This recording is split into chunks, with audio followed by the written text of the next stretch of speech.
Hello, everyone. Thanks for joining us today. Our guest is Katie Yevmenova. She's the co-founder of Abundant Mamas, where a group of healthy women come together to discuss healthy living options and alternative essential oils.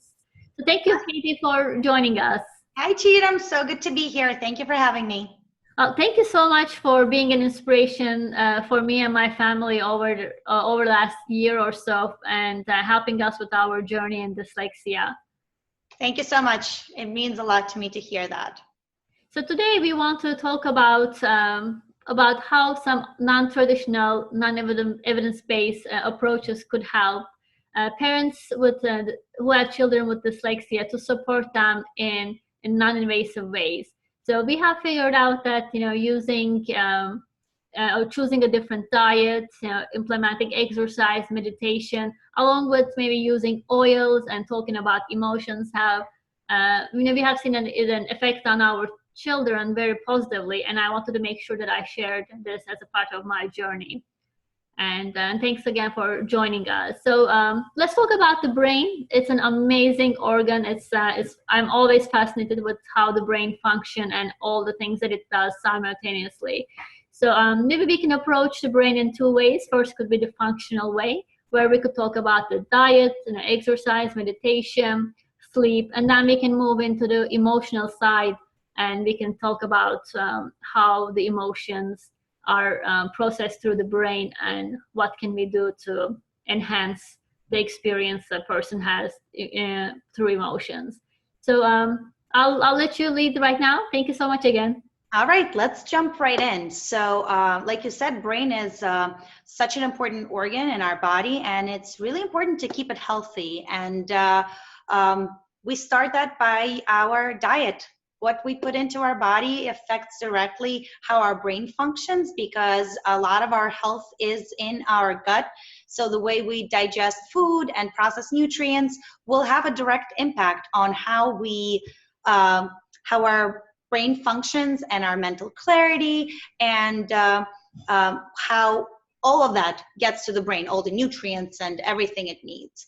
So we are all really, really different, and what works for one person wouldn't work for the other. So I think it takes a lot of experimenting with a diet to see what works best with your body. But I think it all starts with really healthy, well-balanced diet. So I have noticed with myself, my children, people around me, that heavy sugar diets heavy in sugar and artificial flavoring and processed foods and artificial colors, the dyes that sometimes are in the foods, affects our digestive system, and that in natural way affects our brain. So eliminating those from our diet, because really it serves really no purpose in our everyday diet. Sure, there are occasions like celebrations where there's cake and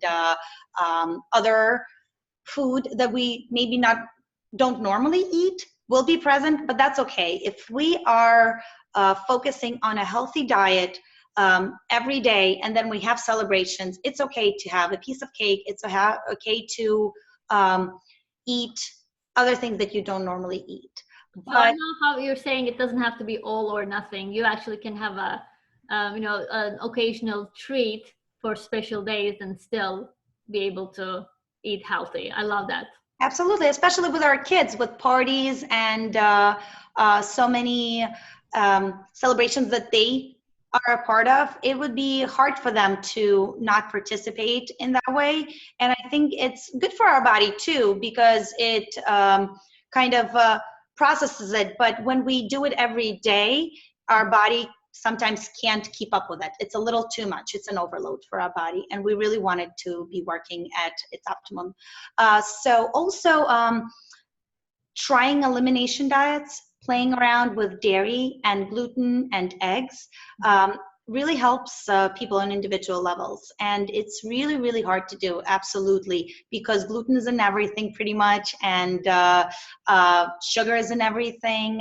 But when you try that and you see results for yourself, for your kids, in their physical and emotional health, it really it's really worth the hard work, and especially children that need that extra support. Mhm.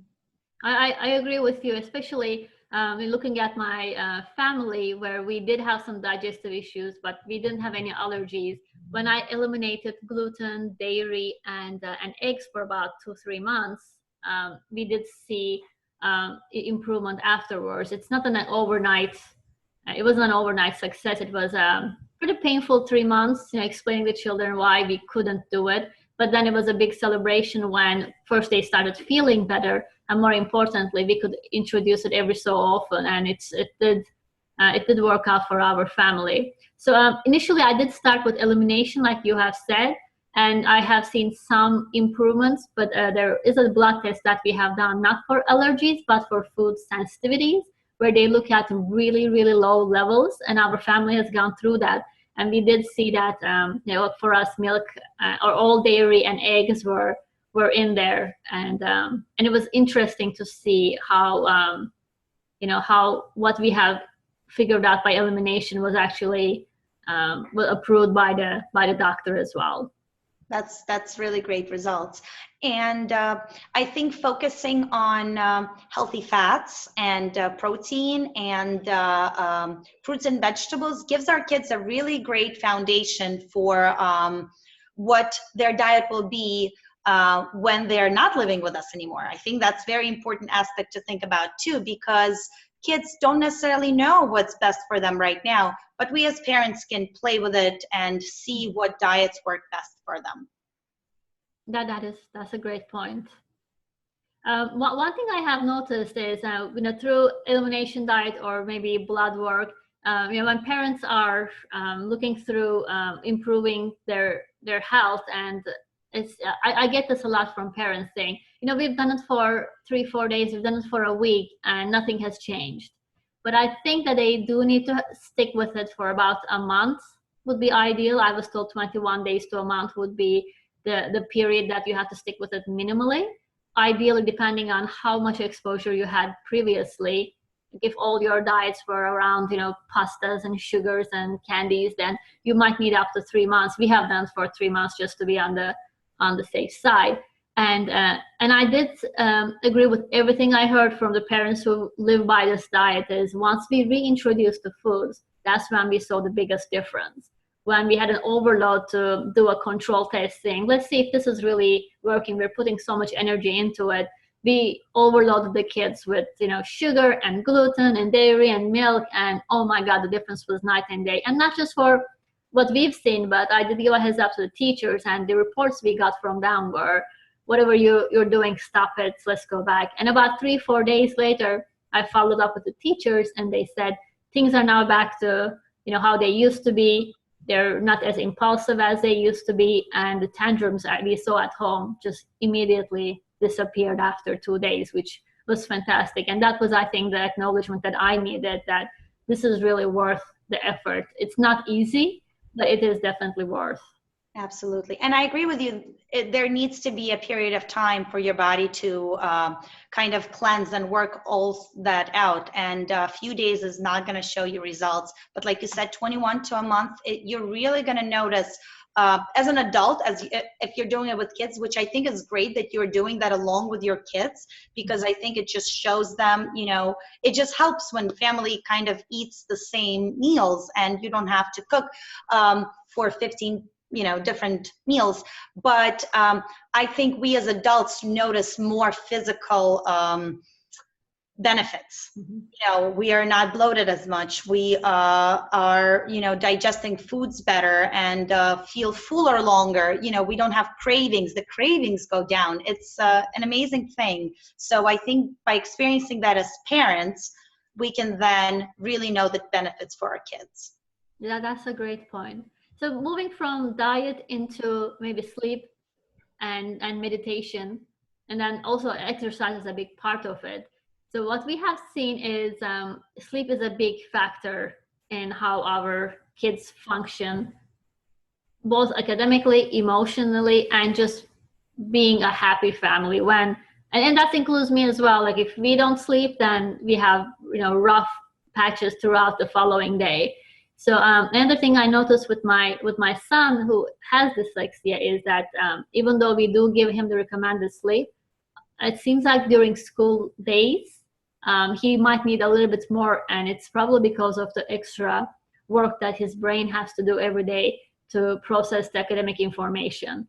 And our guide has been, once he wakes up happy, healthy, he can dress himself, come down and have a breakfast and, you know, prepare his things and leave school without any tantrums, any come on, okay, you do it again, reminders. Then that's when we know that he has a good amount of sleep. And we talk to their teachers, and their teachers, they give the same response back saying, you know, it was a good day. And when we had a bad sleep, we report back and saying, you know, we had a really rough night last night and they didn't get enough sleep because of, you know, the tournament they were on, or, you know, maybe they were sick the previous night. And we do get back a report saying, yeah, they didn't really function as well. Yeah, I agree. Sleep is very important. Sleep is a very important part of our health and wellness routine, and it's getting the right amounts of sleep and really good solid sleep. It's not just being in bed for, you know, 8 hours or more. It's actually sleeping and going through all the sleep cycles that our brain needs to go to. So I think going to bed relaxed really helps, and having a nice bedtime routine. Sometimes we think of bedtime routine just for little kids, but it really works for us adults too, as well as kids, you know, that are older. So I feel the limiting the TV and electronics at night really helps us wind down quicker. We're not, you know, we don't have our brain going and thinking all these different things.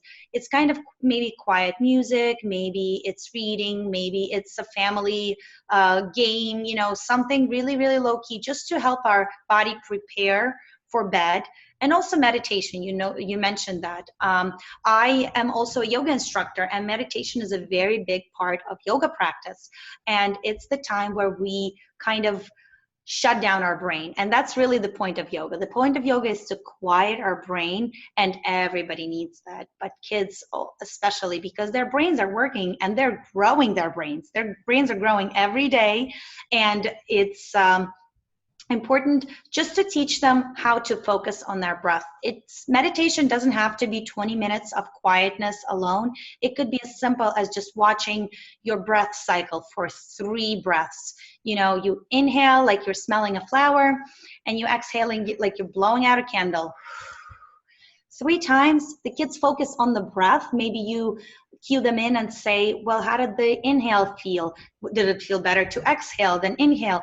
And then they're sitting there breathing for a few minutes, and the breath really quiets our whole body, beginning from the mind, and then the mind relaxes and the whole body becomes softer, and you're more ready for sleep now than you are if you are playing a game or watching something or on your phone. Our phones keep us, you know, the lights and just the interaction keeps us really active, our brains. So yes, that's the most important part with sleep. And then you mentioned fitness, exercise goes hand in hand with sleep. It's such a big part of the routine: diet, sleep, and exercise.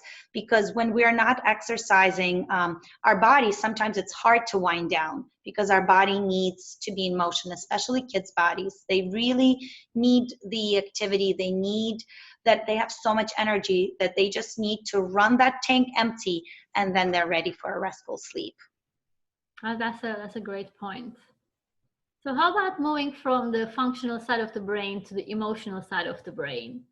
So what I have seen, again, personally, and with the, you know, people I work with, is that many children, as they get older into the, you know, higher grades, the emotional side of dyslexia really starts showing, which means, you know, they might have anxiety towards school, homework could be tough, they could get stressed, and sometimes, you know, it even goes into depression. So how important is talking about emotions openly? And you know, we have another interviewer coming up later who will talk about the building self-confidence, and I know that's really important. But also in daily life, how can we just talk about emotions, and what can we do to support our children in a very, you know, small, basic way? Not the, you know, just everybody's running around like crazy with the activities and tutoring and the full-time jobs that we all have. So how can we implement small things that can make a difference in our child's emotional well-being? Well, I love the topic of emotions because we all have emotions. They're there every day from the moment we wake up to the moment we go to bed. And they are residing in a limbic part of our brain, which is really the seat of all the emotions. So I think identifying emotions with children is really important because even from young age, they really don't understand why they act the way they do sometimes, and it has nothing to do sometimes with their ability to process information. It's just getting angry and not being able to identify that. So I think talking to kids about emotion is very important, especially kids that we as parents know our kids best, and we can explain things to them. I see that you're feeling discouraged right now because X, Y, and Z happened. It's okay. We're gonna encouraging the kids that it's gonna be okay, and then also saying it's okay to feel that way. It's absolutely fine. And that's where I love to tie in essential oils to help the kids deal with their emotions, release the emotions, not to stuff it up and kind of keep it inside. It's opening up and talking about it. And who else can we talk to if it's not our parents, right? Mm-hmm. Our parents is so, and we as parents have to be really receptive of this, right? We can't be shutting them down and saying, oh, don't feel this way. It's okay. No, feel this way, but here's what we're going to do about it. So I feel that stress is a big part of everybody's life. Everyday occasional stress, our body is ready for it. It's ready to function with whatever we give it, but just supporting it naturally with essential oils. There's a blend called Stress Away, which the name just speaks for itself, just helps you calm down. It has oils that are known for calming and relaxing. And we as parents, when we use the oils too, we can parent from a different point. We can be parenting from a place of calmness and understanding versus just reacting. Because like you said, we have jobs, we have home responsibilities, there's somebody needs to be at the practice, and the list goes on and on. So another great oil to support the brain function for everyone and also to ground down is frankincense.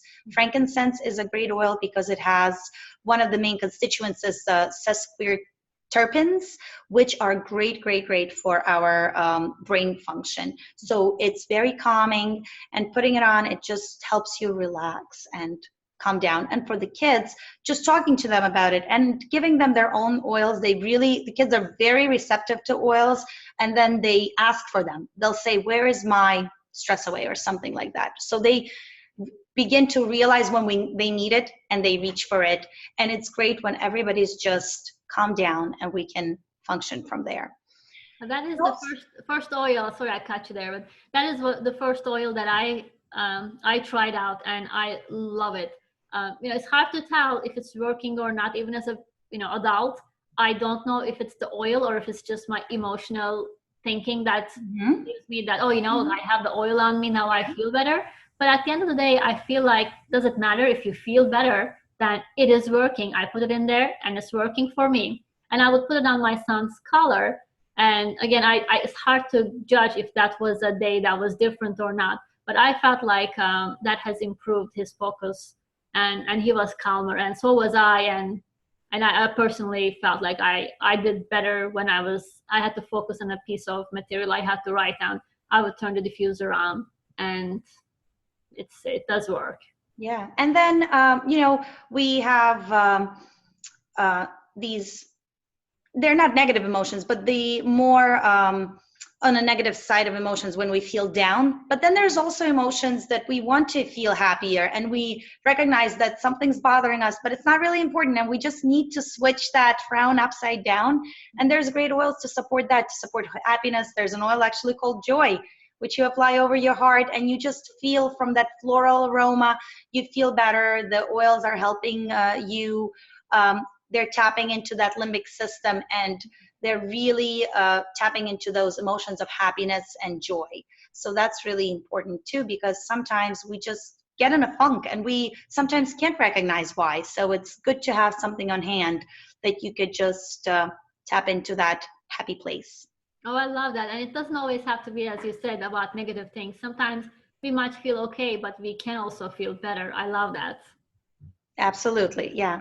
And so the emotions, I feel like, go hand in hand with the brain function, because if our brain is not functioning properly, which then goes back to our digestive system, so supporting our digestive system by healthy diet and exercise, and then I feel the emotions are going to be easier to control too, because they're not going to be coming as intense, because our brain is properly functioning, and it's easier to turn that into a positive than when you are not feeling physically well and then have these emotions from having trouble to, focus in class, or, it's little things throughout the day that add up, and we want to be prepared for that.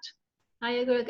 Personally, like when I'm tired or if I'm hungry, I don't function in the best, and my judgments sometimes go, and I could be exploding on things that really are not important in my life.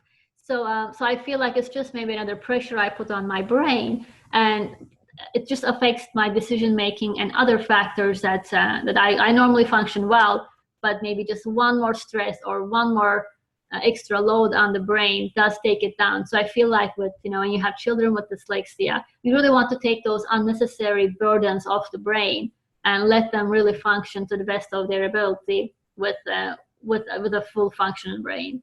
Yeah, and working with women, so many women are a part of our abundant community, because we are, as women, we are really the gatekeepers to our house, what goes in and goes out of our house, and we are making these decisions. And we talk a lot about the emotional side of everything, of health, right? And how we can control our own emotions as adults. And that helps us deal with our children, with our coworkers, with life in general. So I think it all starts with us too, and taking care of our emotional well-being by releasing emotions, by identifying emotions, and maybe having a protocol that you work a month. And we've done support groups where we worked in emotions for a month, and the results have been really amazing. People have really broken their fears and their concerns, and really were able to dig deep. That's great. So if people want to find you, what's the best way to reach you and learn more about Abundant Mamas? So Abundant Mamas that's our Facebook, www.abundantmamas.com. And we're a group of 4 women that we're using essential oils, Young Living essential oils. And I love teamwork. I love bouncing ideas, from one person to the other. We all are so different. And that's where we decided to unite our forces, so to speak, because we are really different. Some have really young kids, some have older kids, some work full time, some are stay-at-home moms. We are so different, and that's where you can find us online. And then you'll be able to, there's a contact page for us, and our Facebook page, and we would love to answer your questions and help you in your journey to a healthier lifestyle. And we'll put the link in the comments, and you'll be able to reach in. And I really encourage you to reach out, whatever your question is. There's really an oil for everything. So just reach out, and I'm sure we'll find something that works for you and for your family. That's great. And thank you so much for your time today. It's always a pleasure talking to you. Thank you so much for having me. I love that you're spreading this amazing message. And I feel like sometimes as parents, we feel so alone, whatever we're dealing with, that this is such a great resource for parents and teachers and really everyone. Thank you so much, Shiram. Thank you. Thank you for being part of the summit. Thank you. Bye. Bye.